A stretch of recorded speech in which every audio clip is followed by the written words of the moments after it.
자리에 앉아 주십시오. 주님 감사합니다. 이 시간에도 귀한 주님의 말씀을 들고 섰습니다. 성령님 운행하여 주셔서 말씀이 말씀되게 선포될 수 있도록 도와주시옵소서. 감사드리며 예수 그리스도 이름으로 기도드립니다. 아멘. 오늘 모세는 약 120세가 된 나이에 지금 이스라엘 백성들을 데리고 가나안 땅을 들어가지 못하면서 2세대들에게 간절한 마음으로 당부하는 말씀입니다. 1세대들은 그러면 왜 들어가지 못했는가? 가데스 바네아에서 그들이 불평하고 불만을 내품었죠. 민수기 14장에서 보면 그들이 계속 불평을 터뜨려요. 그러나 이 불평은 질병하고 똑같아요. 어느새 확 퍼지거든요. 퍼져서 막 이제 처음에는 통곡을 하더니 그것이 이제 불만으로 불평으로 막 모세를 대항을 하는 데까지 가요. 그래서 이제 그들이 14장에서 이렇게 말씀을 하십니다. 나를 원망하는 이 약한 회중에게 내가 어느 때까지 참으랴. 이스라엘 자손이 나를 향하여 원망하는 바 그 원망하는 말을 내가 들었다. 그 원망하는 말을 하나님 들으셨어요. 모세에게 하는 말이었지만 하나님 다 듣고 계셨어요. 그러면서 하나님께서 내 삶을 두고 맹세하노라. 너희 말이 내 귀에 들린 대로 내가 너에게 행하리라. 행하겠다고 말씀하셔요. 그러면서 이 광야에서 너희 시체가 이 광야에 엎드러질 것이라. 너희 중에서 20세 이상으로서 계수된 자 곧 나를 원망한 자 전부가 갈렙과 여분네 아들 갈렙과 여호수아만 빼고 광야에서 다 죽을 것을 말씀하셨어요. 그 땅에 들어가지 못해요. 그래서 모세도 계속 그 이스라엘 백성들을 데리고 왔죠. 그러나 하나님께서 그들에게 해주신 그 은혜를 생각한다면 불평할 수가 없어요. 그들이 바로의 애굽에 종되었을 때, 노예로 있을 때 하나님이 구원해 주셨고 그 장자의 죽음에서도 건져 주셨고 홍해를 건너게 하셨고 애굽 군대가 쫓아와도 다 모면하게 하셨어요.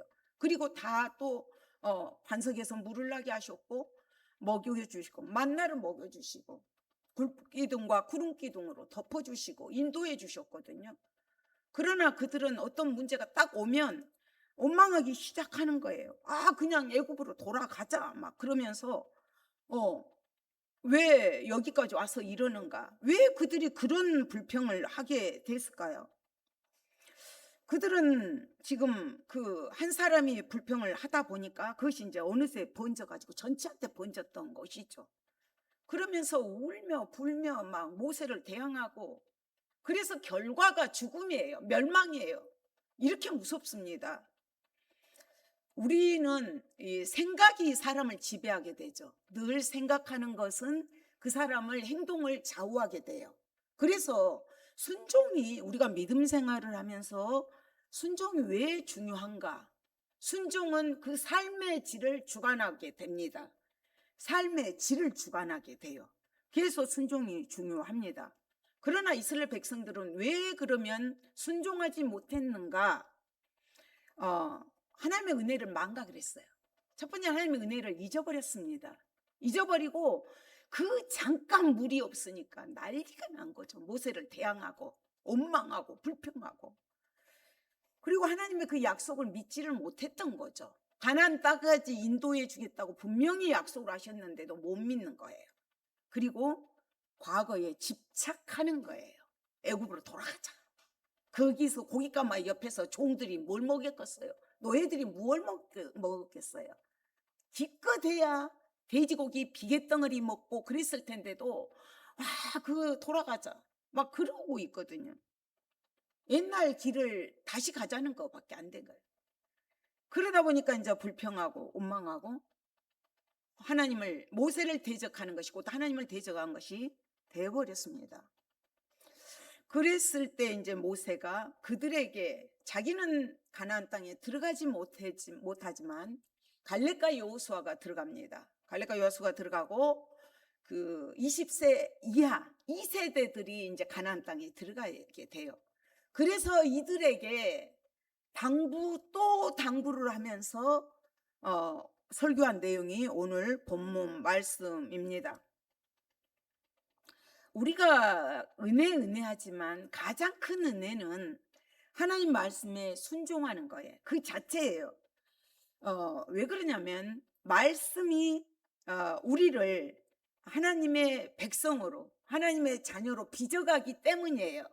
계속 로마서의 말씀을 가지고 우리를 의롭다 하신 죄인인 우리를 예수님의 피값으로 사망에서 생명으로 옮겨 주셨거든요. 옮겨 주셨고, 그런 우리는 예수님을 닮아가고자 날마다 성화 구원을 이루어갑니다. 어디까지? 영화 구원을 이룰 때까지, 주님 앞에 서는 그날까지 주님을 닮아가고자 몸부림치면서 가는 것입니다. 그렇다면 우리는 지금 1절에서 모세가 이렇게 말을 하고 있습니다. 1절에 오늘 명하는 모든 명령을 너희는 지켜 행하라. 율법을 비롯해서 모든 명령을 너희는 지켜 행하라고 명령을 합니다. 오늘이에요. 이들에게만 하는 말씀이 아니라 오늘 우리들에게도 주시는 말씀입니다. 그리하면 복들이 얘기를 해요. 너가 이렇게 지켰을 때 4가지 복을 주시겠다는데, 너희가 살고 너희가 수요가 번성하게 많아질 것이고, 여호와께서 너희의 조상들에게 맹세하신 그 땅, 약속의 땅, 가나안 땅에 들어가서 그것을 차지하리라. 약속의 땅을 점령할 것을 말씀을 하셨어요. 오늘 명하는 모든 명령을 너희가 지켜 행하라는 것입니다. 그러면서 내 하나님 여호와께서 이 30년 동안에 광야길을 걷게 하신 것을 기억해라. 광야길을 왜 걷게 하셨는가? 이 며칠이면 가는 길이에요. 그런데 40년을 돌고 앉아 있거든요. 우리 인생들은 이 광야 같은 길을 가고 있습니다. 어려움을 당해서 며칠이면 갈 일들을 또 돌고 하는 일들이 많습니다. 그러나 하나님께서는 이 광야길을 걷게 하신 것을 기억하라는 거예요. 광야길에서 하나님이 베푸셨던 것들을, 그 은혜를 기억하면서 어떻게 하셨는가를 기억하라고 말씀하십니다. 너를 낮추시고 너를 시험하사 내 마음이 어떠한지 그 명령을 지키는지 지키지 않는지 알려 하시니라. 하나님이 이스라엘 백성을 시험하신 거예요. 그러나 그 시험이 내 마음이 그 명령을 지키는지 안 지키는지 알기 위함이다. 그러면서 너를 낮추시고, 교만할까봐 너를 낮추시고 너를 줄이게 하시며, 또 너도 알지 못하면 내 조상도 알지 못하던 만나를 내게 먹이신 것을 그것은 사람이 떡으로만 사는 것이 아니요 여호와의 입에서 나오는 모든 말씀으로 사는 줄을 내가 알게 하라 하심이라. 광야 같은 이 땅을 살아가면서 살아가는 방법이 있어요. 어떻게 살 것인가를 말씀하고 있어요. 예수님께서도 40일 금식하시고 마귀가 와서 시험할 때 사람이 떡으로만 살 것이 아니라 하나님 입에서 나온 모든 말씀으로 산다고 오늘 본문의 말씀을 인용해서 마귀를 물리쳤습니다. 이 땅에 살아가는 동안에 사람들은 무엇을 먹을까 마실까 입을까에 염려에 찌들어 있습니다. 그러나 하나님께서는 참 생명의 근원이 무엇인지, 무엇을 먹어야 사는지, 어떻게 살아가야 하는지를 말씀하셔요. 광야 같은 세상에서 아무것도 먹을 것이 없어요. 그러면 이 빵은 생명하고 연관되어 있는 가장 중요한 것이거든요. 그런데 그것을 너도 알지 못해요. 조상들도 알지 못하는 만나를 먹여주셨어요. 하나님의 특별하신 방법으로, 하나님의 그 절대적인 방법으로 그들에게 주셨던 거죠. 그러면서 광야길을 살아가는 거, 이 땅에 살아가는 거, 돈이 있으면 될 것 같고, 좋은 집 사면 될 것 같고, 출세하면 될 것 같고, 명예가 있으면 갈 것 같은데 아니라는 거예요. 줄이게 돼 있어요. 목마르게 돼 있어요. 갈급하게 돼 있어요. 가지면 가질수록 더 갖고 싶은 것이 이 세상의 것들이에요. 안목의 정욕, 이생의 자랑, 눈으로 보이는 것들, 마음에 보이는 것들, 이런 것들이거든요. 그게 채워지지 않아요. 먹어도 갈급하게 되어 있습니다. 무엇으로 채워져야 되는가? 주님 말씀하신 것이에요. 여호와 입에서 나오는 모든 말씀으로 사는 줄을 내가 알게 하라 하십니다. 하나님의 말씀으로 살아가요. 우리는 주님께서 그렇게 지으셨기 때문에, 사람은 흙으로 동물하고 똑같이 지으시고 그 코에만 생기의 바람을 집어 넣으셨습니다. 그렇기 때문에 우리는 하나님의 말씀으로 살아가야 됩니다. 그 만나를 먹여주셨다는 거예요. 만나를. 그런데 그 만나를 먹는 방법도, 또 취하는 방법도 그분의 말씀에 의지해서만 해야 돼요. 많이 거둬도 안 돼요. 딱 하루치식이에요. 하루치식 주시고 더 많이 거두면 그게 썩어버려요.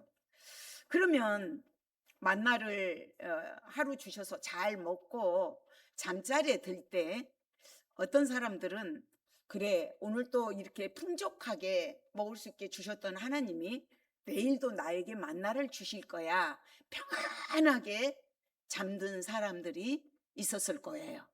또 한 무리는 그냥 걱정을 하는 거예요. 생각을 해보세요. 가족이 다 있는데, 아우, 내일 이 만나를 주실까? 이 만나가 하늘에서 떨어져서 가시같이 그를 빻아서 이렇게 삶아도 먹고 그러는 건데, 과연 주실까? 불안해하고 두려워하고 의심하고 잠 못 자는 사람이 있었을 거예요. 그런가 하면 어떤 사람은 그냥 주시면 남들이 가서 가져오니까 나도 가서 취득해 오고, 안 주시면 말지, 그냥 아무 목적도 없이 왜 이 만나를 주시는지도 모르고 그냥 마냥 목적도 없이 그런 사람들이 있었을 것입니다. 하루치만 딱 먹어야 되기 때문에, 그날 먹어야 되기 때문에 그렇게 만나를 취득해서 먹습니다. 취해가지고. 다양한 생각들이 있었지만 어김없이 그 다음날 또 만나가 내려지는 거예요. 하나님의 방법으로 하나님이 주시기 때문에. 그래서 광야 같은 그 세상에서 살아갈 수가 있었어요. 그리고 그것이 하루만 사는 것이 아니라 40년 동안을 살게 하셨습니다. 그것은 그 하나님의 신실하심, 성실하심, 어김없이 보호하신다는 것을 알게 하시기 위해서입니다. 그러나 우리는 그 순종을 어떻게 해야 될 것인가? 광야 같은 세상을 살아가면서 근심연려밖에 할 수밖에 없는 존재들입니다. 그래서 늘 말씀을 읽으십시오 하는 이유가, 사람이 이 세상을 살아간 데는 떡으로만 살지 못해요. 하나님의 말씀으로 살아가야 됩니다. 이게 딱 정해져야 됩니다. 육신의 밥도 한 끼만 굶으면 배가 고픈데 영적인 양식을 우리가 먹지 않고 살 수가 없어요. 그렇기 때문에 우리는 날마다 주님이 주시는 영의 양식도 힘쓰고 애써서 먹어야 됩니다.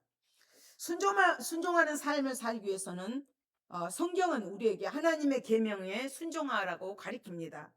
그 순종하는 삶을 어떻게 하는 것이 그러면 순종의 삶인가? 재물의 영역에 있어서도 두 주인을 섬길 수 없다. 성경은 말씀하시죠. 두 주인을 섬길 수 없다는 거예요. 오직 주인이 누구신가예요. 광야 같은 세상을 살아가면서 나의 삶의 주인이 누구신가? 나의 왕이 누구신가? 그 주권을 철저하게 주님을 인정해 드리는 거거든요. 내가 내 마음대로 살아가는 것이 아니라. 그렇기 때문에 재물에 대해서도 두 주인을 섬길 수가 없어요. 하나님이냐 세상 그 다른 것이냐, 이렇게 정하게 돼 있습니다. 그렇기 때문에 우리는 그 하나님으로부터 온 것들이라는 것을 알고 절대적으로 주님 앞에 순종해야 된다는 것. 몸의 영역에서는 내 뜻이 아니라 하나님의 뜻을 따라서 살아가야 돼요. 우리 몸을 거룩한 산 제물로 드리라 그랬잖아요. 그것은 하나님이 기뻐하시는 온전하신 그 뜻을 우리가 분별하면서 드리라는 거죠. 그러니까 우리의 힘, 우리의 재능, 우리의 건강, 우리의 모든 것들도 주님의 영광을 위해서 드려야 되는 것입니다. 우리의 마음 역시도 힘을 다하고 뜻을 다하고 마음을 다해서 주 너의 하나님을 사랑하는 것이에요. 이게 딱 정해져야 되는 거죠. 절대적인 그 주권을 나를 위해서 하는 것이 아니라 주님의 영광을 위해서 살아갈 때 우리가 승리할 수가 있습니다. 말씀의 기근은 어떻게 보면 양식의 기근보다 더 심각해요. 하나님께서는 하나님을 온전히 신뢰할 때는 하나님께서 먹을 거 입을 거 무엇을 먹을까 입을까 염려하지 마라. 들에 핀 백합화를 보아라. 하늘 공중 나는 새를 보아라. 하물며 너희일까 보냐. 하물며 너희일까 보냐. 주님이 먹여주시지 않겠습니까? 우리가 믿음이 없는 것이죠. 그렇기 때문에 그 말씀을 지켜야 되는 목적들에 대해서 말씀하시면서 가나안 땅에서 하나님의 말씀을 따라 살아가는 것이 그 삶의 질을 결정하는 것이 되고 번창하게 되고 가나안 땅을 온전히 차지할 수가 있기 때문에 지키라고 명령을 하시면서 그 만나로서 살아갈 것을 당부하십니다. 그러면서 4절에서도 이 40년 동안에 내 의복이 휘어지지 아니하였고 내 발이 부르트지 아니하였다. 그러니까 물론 애굽에서 나올 때 많은 은금을 가지고 나오게 하셨어요, 하나님께서. 그래서 이 의복도 하나도 헤어지지 않게끔 하나님 입을 수 있게끔 발도 부르트지 않게끔 입을 것 신을 것까지도 하나님이 다 때에 따라서 채워주셨다고 말씀을 하고 있습니다. 그렇기 때문에 너는 5절에서 너는 사람이 그 아들을 징계함 같이 내 하나님 여호와께서 너를 징계하시는 줄 마음에 생각하라는 거예요. 그렇다면 왜 광야를 돌게 하셨습니까? 이럴 수 있잖아요. 왜 광야를 돌게 하셨습니까? 며칠이면 가는 길을. 그러나 하나님께서는 그 광야 길을 통해서 분명히 낮추시고 알게 하시고 깨닫게 하시고 교훈하신 바가 있기 때문이에요. 그 아들을 징계함 같이 아버지가 그 아들에게 어떻게 하는가 그것을 생각하면서 그것을 내 하나님께서 너를 징계하는 것을 마음에 생각해라. 내 하나님 여호와의 명령을 지키라는 거예요. 또 당부하는 거예요. 이게 신명기의 주제입니다. 하나님의 말씀을 명령을 지키라는 것은 신명기의 주제예요. 그러면서 내 하나님 여호와의 명령을 지키고 그의 길을 따라가며 그 길을 따라가라는 거예요.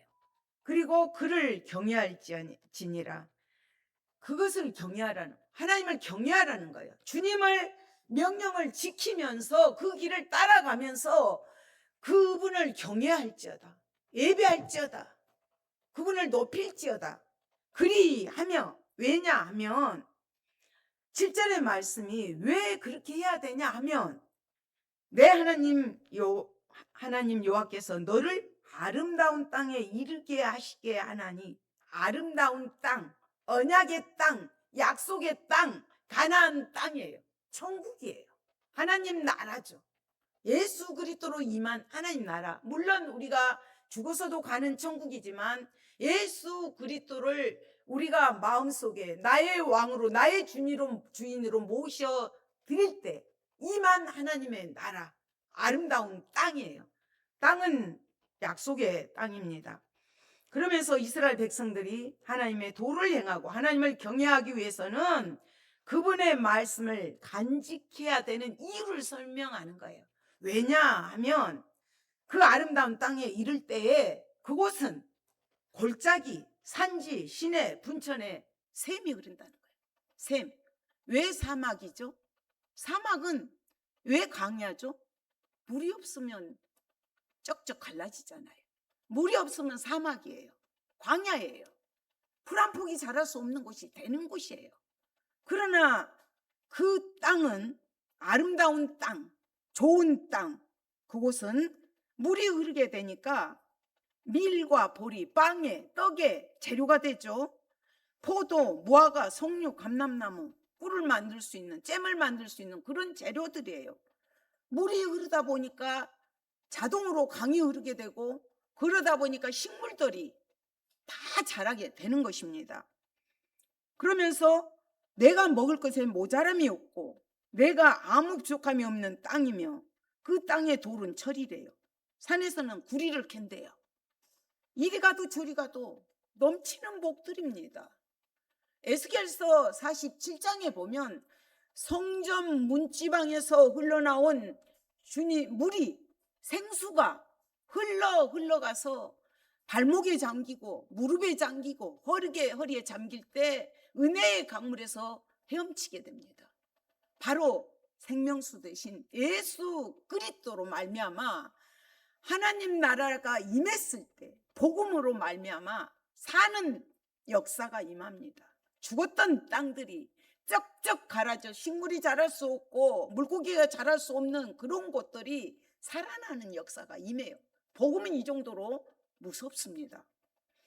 그래서 예수 그리스도로 말미암아 골짜기, 산지, 시내, 분천, 세매 물이 흐르다 보니까 사시사철 아름다운 열매들이 맺혀지는 거예요.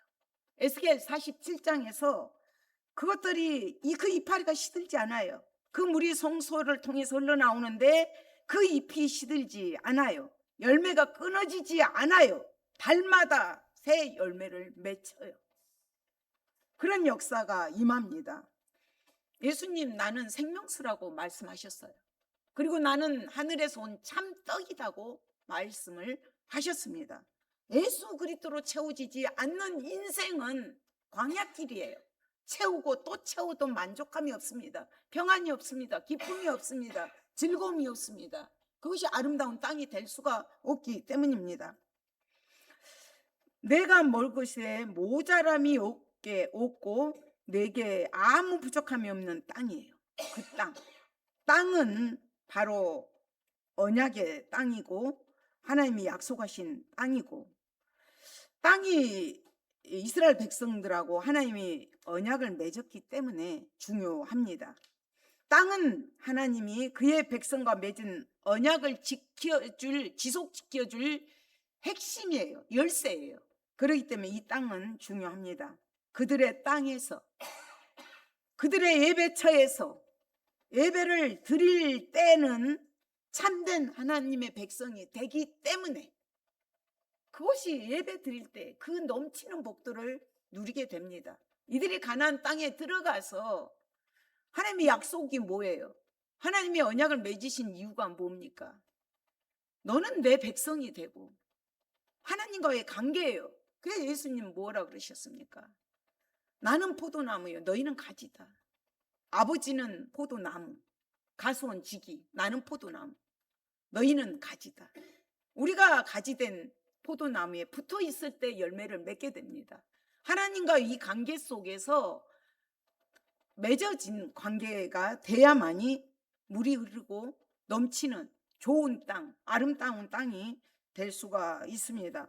그러나 이 말씀을 한번 바꿔서 우리가 생각해 본다면, 그러면 6절에서 1절에서도 오늘 내가 명하는 모든 명령을 너희는 지켜 행하라, 그리하면 내가 이렇게 복을 주겠다 하셨고, 6절에서도 내 하나님 여호와의 명령을 지켜 그 얘기를 따라가면 그를 경외할지니라, 그분만을 예배할지니라 그랬어요. 그렇다면 반대로 그렇지 않을 때 어떻게 되겠는가? 그것을 한번 우리가 반대로 생각을 해봐야 됩니다. 그 복들을 받아 누리지 못하는 거죠. 그것이 아름다운 땅이 되지 못하는 거죠. 그분을 모셔드리고 예배하지 못할 때 사막입니다. 광야입니다. 식물이 자라지 못합니다. 바짝 마른 땅입니다. 이런 것들을 생각해 보아야 합니다. 그러면서 먹어서 배부르고, 10절에서도 보십시오. 내가 먹어서 배부르고 내 하나님 여호와께서 옥토를 내게 주셨으므로 말미암아 그를 찬송하리라. 7절에서도 너를, 내 하나님 여호와께서 너를 아름다운 땅에 이르게 하셨다 그랬어요. 오늘 10절에서도 내 하나님 여호와께서 옥토를, 모든 것들을 주시는 분이 하나님이셔요. 그분을 믿고 그분의 약속을 믿고 말씀을 믿고 따라갈 때 이런 복들을 주신다고 말씀하셔요. 옥토를 주시고 아름다운 땅을 주시고 열매 맺는 땅을 주시고 물이 넘치는, 샘이 넘치는 그 땅을 되게 해 주신다고 약속을 하셨습니다. 그 주변은 다 거친 사막이에요. 광야예요. 그래서 10절을 이렇게 해석할 수가 있거든요. 이렇게 해요. 10절이 그리고 너는 먹을 것이요, 그리고 너는 만족할 것이요, 그리고 너는 찬양할 것이라. 하나님이 주시는 그 모든 것들로 인하여서 만족하면서 기뻐하면서 즐거워하면서 그분의 모든 것들이 은혜입니다 고백을 할 수가 있습니다. 그렇다면 우리는 왜 교만해질까요? 불신하는 사람을 교만하게 만듭니다. 이 교만에 오는 거는 자기도 모르게 교만이 들어오거든요. 왜 교만해지는가? 사도 바울이 그 불신앙을 이겨내는 비결을 고린도 전서에서 그렇게 말해요. 나의 나된 것은 하나님의 은혜다. 나의 나된 것은 하나님의 은혜라는 걸 고백해야 돼요. 광야 생활이 하루하루 살아가는 것이 하나님의 은혜가 아니면 죽습니다. 그분의 은혜로 살았습니다. 그것을 고백해야 돼요. 그것을 기억해야 돼요. 그러면서 주님께만 영광을 돌려드려야 됩니다. 그러나 곰곰이 한번 생각을 해보십시오. 우리는 은연중에 주님의 영광을 가로채고 있지 않는가? 이 광야에서 멸망한 이스라엘 백성들처럼 원망하며 불평하며 하나님을 대적하고 있지 않은지 한번 뒤돌아보아야 합니다. 그리고 우리가 하나님께서 이 많은 복들을 주셨는데도 그걸 복으로 여기지를 못해요. 하나님이 우리로 하여금 이 아름다운 땅을 주셨어요. 하나님 나라, 옥토를 주셨습니다. 그렇다면 그 옥토만 간직하고 나만 이걸로 먹고 마시고 즐기면서 이걸로 끝날 것인가? 아니라는 거죠. 오늘날 교회들이 이 역할을 감당해야 됩니다. 오늘날 우리 교회를 통해서 이 샘의 온천이 되어야 돼요. 에스겔 47장의 성전 문에서 물이 흘러가서 살리는 역사가, 세우는 역사가 임했던 것처럼 교회들이 그 역할을 해야 됩니다. 우리 한 사람 한 사람이 생명의 온천의 역할을 해야 돼요. 살리는 역할을 해야 됩니다. 그 통로의 역할을 해야 됩니다. 예수 그리스도, 우리의 생명수가 되신 예수 그리스도로 말미암아 그 통로의 역할을 해서 우리가 가는 곳마다 복음으로 인하여서 살리는 역사가, 그랬을 때 그들이 정말로 먹을 것 입을 것 쌓아놓고도 보십시오. 오늘날 얼마나 정신적으로 시달리고 잘못된 사람들이 많이 있습니까? 광야는 40년 동안 이스라엘 백성들을 겸손하게 하는 곳이었고, 광야는 이스라엘 백성들을 시험하는 기간이었습니다. 광야는 하나님을 진정으로 사랑하는가, 그들의 마음과 뜻을 알기 위함이었습니다. 우리가 광야 같은 이 세상을 살아가면서 우리의 시선을 하나님께 집중하시고 그분만을 바라보면서 가야 합니다. 어느 분이 이런 글을 썼더라고요. 이효령 교수가 짧은 이야기, 긴 생각이라는 책에서 나온 이야기인데, 한국의 섬이 그레도라는 섬이 있다고 우겼습니다. 우리나라의 섬이 3,358개라 그래요. 근데 그 중에 그레도라는 섬이 있다 그러고 우기는 거예요, 그 시인이. 그래서 그 섬은 어디에도 없는데 그분은 불행한 일이 있을 때, 살기 힘들 때, 절망할 때, 자신의 꿈과 소망이 산산조각이 나도 새로운 긍정을 만드는 섬이 있다고 말을 했어요. 그것이 바로 그래도 섬입니다. 그랬습니다. 가난하고 어렵고 험한 역사 속에서도 그래도라는 섬 덕택에 시련을 이겨온 우리입니다. 절망이 앞을 가리고 외로움이 나를 가두어도 거센 폭풍이 불어와도 말하세요. 그래도 나는 살아있다. 그래도 나는 살아있다. 이렇게 얘기를 외치라는 거예요. 눈에 보이는 것들은 잠깐입니다. 우리에게는 비교할 수 없는 영원한 고향이 있습니다. 이 세상의 삶이 다하는 날 우리는 장차 천국에 들어갑니다. 더 이상 눈물도 없고 고통도 없고 낙심할 일이 전혀 없는 그 영광의 나라에 들어가는 순간을 머릿속으로 그려보기 바랍니다. 새 힘이 솟아날 것입니다. 이 축복이 우리의 것입니다. 날마다 천국을 바라보면 그리스도인으로서 긍지와 자부심을 가지고 감사, 찬송하며 살아갑시다. 이런 글을 썼습니다. 우리는 잠시 잠깐이면 이사를 갈 것입니다. 옮겨갈 것입니다. 그것이 가나안 천국입니다. 영원한 그곳입니다. 영원한 그곳에서 주님과 같이 먹고 마시고 살 것입니다.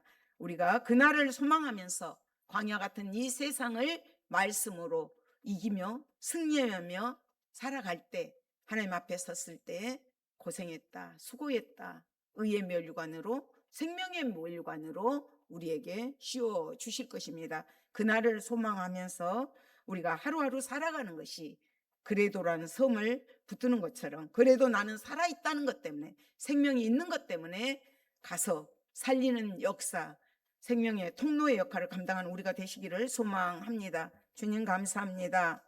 우리가 이 땅에 광야 같은 세상을 살아가면서 기억해야 될 하나님의 은혜가 무엇인지, 그 복이 무엇인가를 깨닫게 하시니 감사함을 드립니다. 광야 같은 이 세상을 살아가면서 사람이 하나님의 입에서 나오는 말씀으로 살아간다고 말씀하셨던 것처럼 우리가 육신의 것들 때문에는 영원히 살 수 없음을 고백합니다. 하나님의 입에서 나오는 생명의 말씀으로 우리가 세상을 살아가며 광야를 너끈히 이기면서 아름다운 땅, 옥토를 날마다 소유하면서 그날을 바라보며 믿음으로 살아내는 저희들이 될 수 있도록 도와주시옵소서. 감사드리며 예수 그리스도 이름으로 기도드립니다. 아멘.